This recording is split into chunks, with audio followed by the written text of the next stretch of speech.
ತಮ್ಮ 2 ಓವರ್ಗಳಲ್ಲಿ 5 ರನ್ ನೀಡಿ 4 ವಿಕೆಟ್ಗಳನ್ನು ಪಡೆದುಕೊಂಡಿದ್ದರು ಲಾಸ್ಟ್ ಮ್ಯಾಚಲ್ಲಿ. ಬಹಳ ಅದ್ಭುತವಾಗಿ ಬೌಲಿಂಗ್ ಅನ್ನು ಮಾಡಿದ್ರು. ಕಾದು ನೋಡೋಣ ಈ ಮ್ಯಾಚಲ್ಲಿ ಏನಾಗುತ್ತೆ ಅಂತ.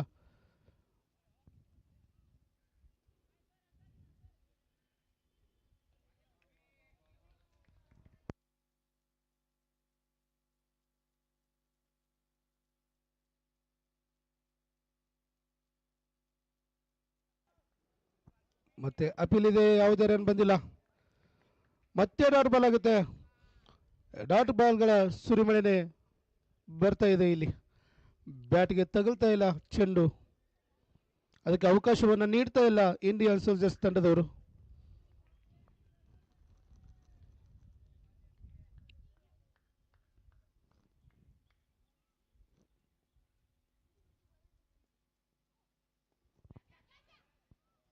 ಗಾಳಿಯಲ್ಲಿ ಚೆಂಡು ನೇರವಾಗಿ ಫೀಲ್ಡರ್ ಕೈಯಲ್ಲಿ.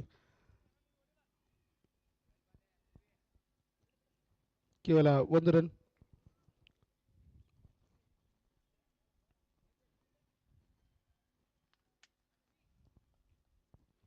ಯಾವುದೇ ದೊಡ್ಡ ಹೊಡೆತಕ್ಕೆ ಕೂಡ ಪ್ರಯತ್ನ ಮಾಡ್ತಾ ಇದ್ದಾರೆ, ಯಾವುದೇ ದೊಡ್ಡ ಹೊಡೆತ ಬರ್ತಾ ಇಲ್ಲ. ಈಗ ಸ್ಟ್ರೈಕ್ನಲ್ಲಿ ಗೋವಿಂದ್ ಅವರು ತಮ್ಮ 2ನೇ ಎಸೆತವನ್ನು ಎದುರಿಸ್ತಾ ಇದ್ದಾರೆ.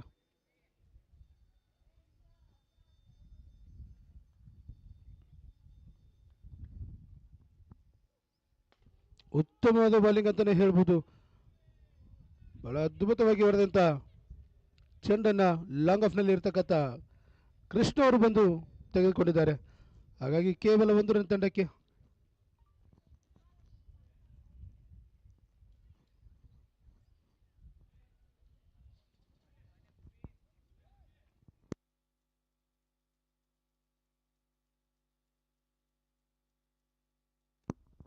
ಉತ್ತಮವಾದ ಬೌಲಿಂಗ್ ಪ್ರದರ್ಶನ ಅಂತ ಹೇಳ್ಬೋದು ಇಂಡಿಯನ್ ಸೋಲ್ಜರ್ಸ್ ತಂಡದಿಂದ.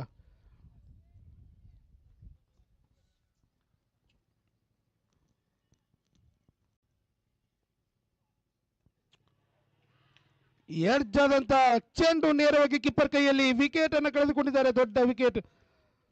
ಆಕಾಶ್ ಅವರು ವಿಕೆಟ್ ಅನ್ನು ಒಪ್ಪಿಸಿ ಹೋಗ್ತಾ ಇದ್ದಾರೆ.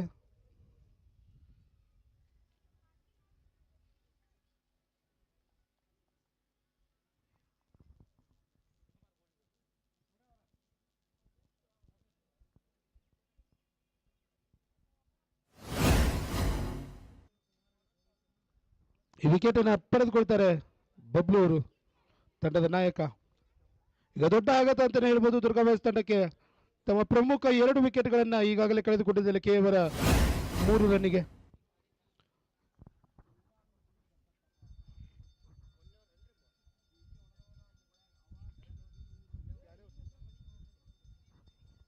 ಈಗ ಅವರ ಸ್ಥಾನವನ್ನು ತುಂಬಲು the big hitter Gopal Manneral ಅವರು.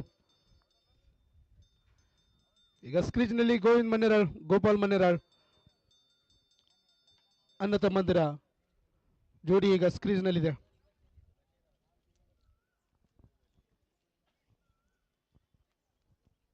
ಇವರ ಬ್ಯಾಟಿನಿಂದ ಕೂಡ ಅಷ್ಟು ಹೇಳುವಷ್ಟು ಸ್ಕೋರ್ ಈ ಟೂರ್ನಿಯಲ್ಲಿ ಬಂದಿಲ್ಲ. ಆದರೆ ಅದ್ಭುತವಾದ ಆಟಗಾರ ಹೌದು ಗೋಪಾಲ್ ಮನ್ನೆರಾಳ್ ಅವರು. Big hitter. ಈಗ ಸ್ಕ್ರೀಜ್ಗೆ ಮತ್ತೆ ಬೌಲಿಂಗ್ನಲ್ಲಿ ಅಭಿಷೇಕ್ ಅವರು. Remaining 2 ball.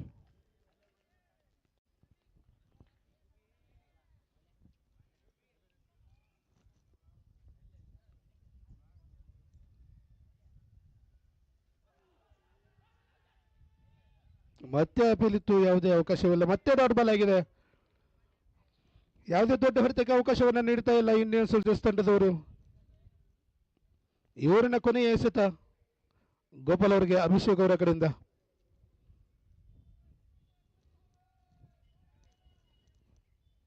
ಉತ್ತಮವಾದ ಬೌಲಿಂಗ್ ಅಂತಾನೆ ಹೇಳ್ಬೋದು ಇಂಡಿಯನ್ ಸೋಲ್ಜರ್ಸ್ ತಂಡದಿಂದ.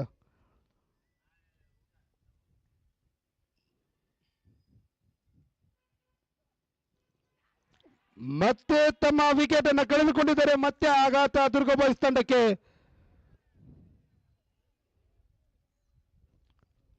ಈ ಓವರ್ನಲ್ಲಿ 2 ವಿಕೆಟ್ಗಳನ್ನು ಪಡೆದುಕೊಳ್ತಾರೆ ಅಭಿಷೇಕ್ ಅವರು. ಮತ್ತೆ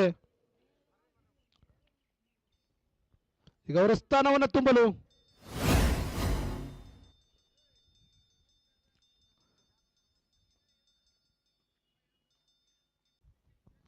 ಬಹಳ ಅದ್ಭುತವಾಗಿ ಬೌಲಿಂಗ್ ಅನ್ನು ಮಾಡಿದರು. ಕೇವಲ 3 ರನ್ಗೆ 3 ವಿಕೆಟ್ಗಳನ್ನು ಕಳೆದುಕೊಂಡಿದ್ದಾರೆ ದುರ್ಗ ಬಾಯ್ಸ್ ತಂಡದವರು ಈಗಾಗಲೇ. 2 ಓವರ್ ಮುಕ್ತಾಯಕ್ಕೆ 3 ರನ್ ಪ್ರಮುಖ